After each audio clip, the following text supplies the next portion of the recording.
Assalamualaikum anak-anak. Apa kabar hari ini anak-anak? Semoga kalian tetap sehat dan tetap semangat. Pada pagi hari ini kita belajar tentang tema ya. Anak-anak, sebelum kalian belajar, alangkah baiknya kita berdoa dulu ya. Dipimpin boleh Bu Fido. Berdoa mulai.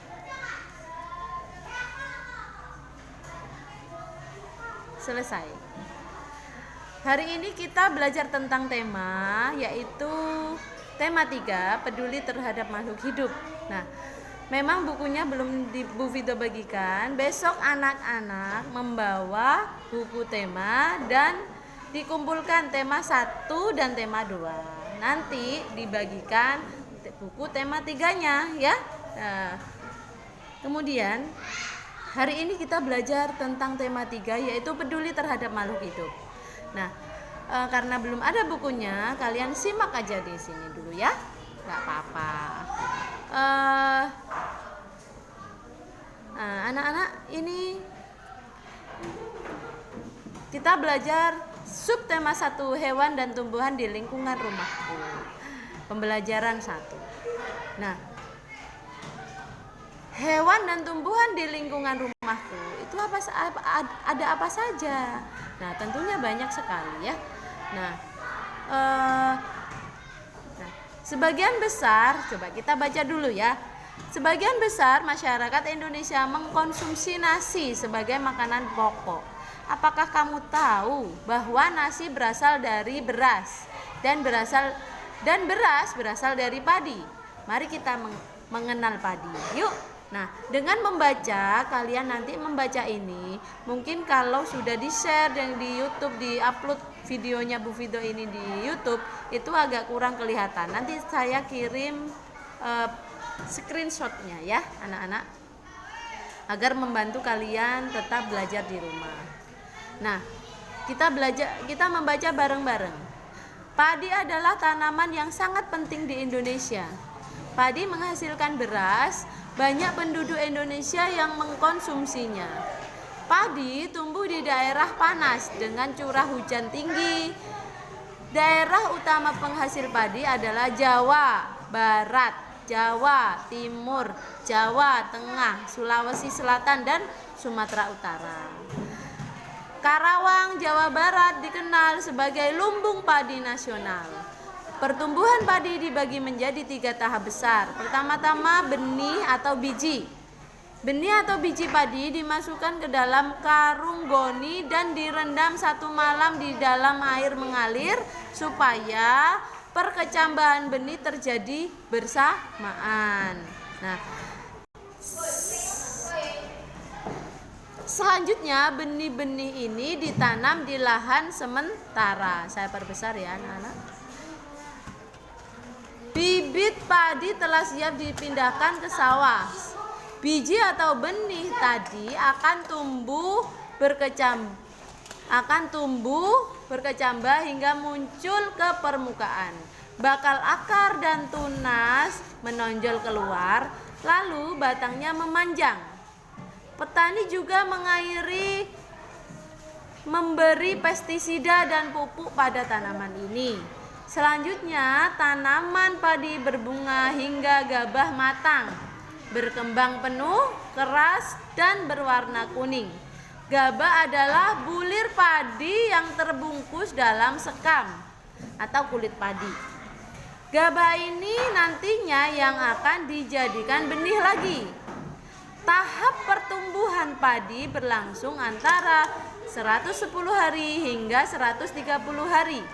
Setelah panen padi, gabah ditumbuk dengan lesung atau digiling, sehingga sekam atau kulit padi terlepas dari isinya. Bagian isi inilah yang berwarna putih, kemerahan, ungu, atau bahkan hitam yang disebut beras. Nah itu Bu Fido tadi ada yang warna kemerahan. Itu apa? Padi Bu? Iya sama, ada namanya beras merah. Ada namanya kalau ungu itu biasanya ketan hitam. Ya, ungu kehitam-hitaman itu ketan hitam. Jadi itu anak-anak, itu adalah sekitar kita mengenal padi. Tentunya kalian semua sudah tahu bagaimana padi, tapi apakah sudah tahu kalian bagaimana menanam padi sehingga menjadi beras? Nah, kalian bisa bertanya juga kepada orang tua kalian bagaimana prosesnya. Nah, anak-anak, padi itu tidak langsung ditanam ke mulai bijinya di sawah ya. Jadi direndam dulu benihnya, kemudian disebarkan, ada namanya lahan untuk menebar benih, sehingga setelah benih itu agak besar itu bisa diambil dan nantinya akan ditanam di sawah untuk memperbesar.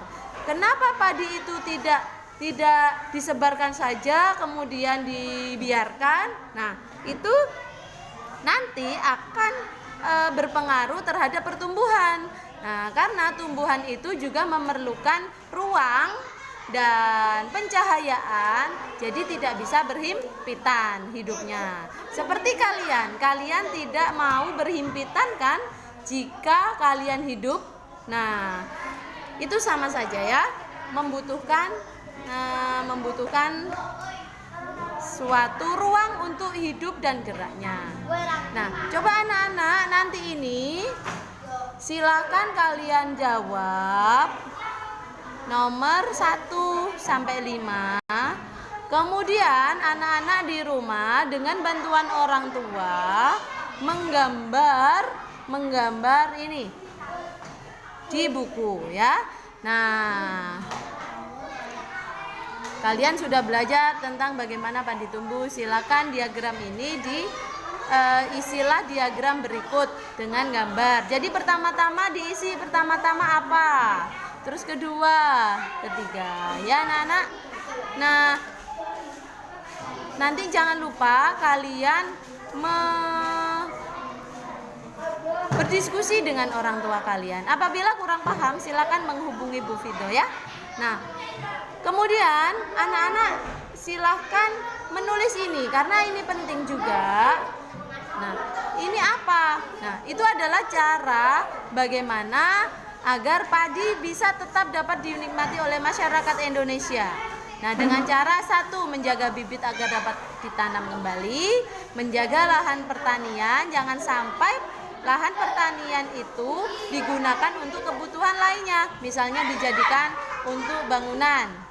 Menjaga kebersihan lingkungan agar tidak ada banjir atau sampah, karena apabila ada banjir nantinya tanaman padi akan rusak. Jadinya kita padi tidak tumbuh dengan maksimal. Saluran air tetap dijaga agar tetap mengalir, tapi padi juga tidak bisa dialiri terus-menerus. Nah, itu ada masanya ya anak-anak. Nah, kemudian penggunaan padi yang tidak berlebihan. Jadi menggunakan padi dengan bijak, seperti halnya kita juga menghemat energi ya. Karena jumlah penduduk meningkat akan meningkatkan kebutuhan yang besar. Oke anak-anak, untuk hari ini cukup itu ya. Jadi tugasnya 1, tadi menjawab pertanyaan, membaca dulu. Kemudian setelah membaca, kalian menjawab pertanyaan yang ini. Kemudian ini digambar. Kemudian yang ini ditulis. Nah, oke anak-anak, untuk hari ini cukup sekian. Mudah-mudahan bermanfaat. Silakan kalian belajar dengan penuh semangat dan semoga kalian mendapatkan ilmu yang bermanfaat dan barokah. Amin. Allahumma amin. Terima kasih. Saya akhiri. Wassalamualaikum warahmatullahi wabarakatuh. Oke, selamat berjumpa kembali.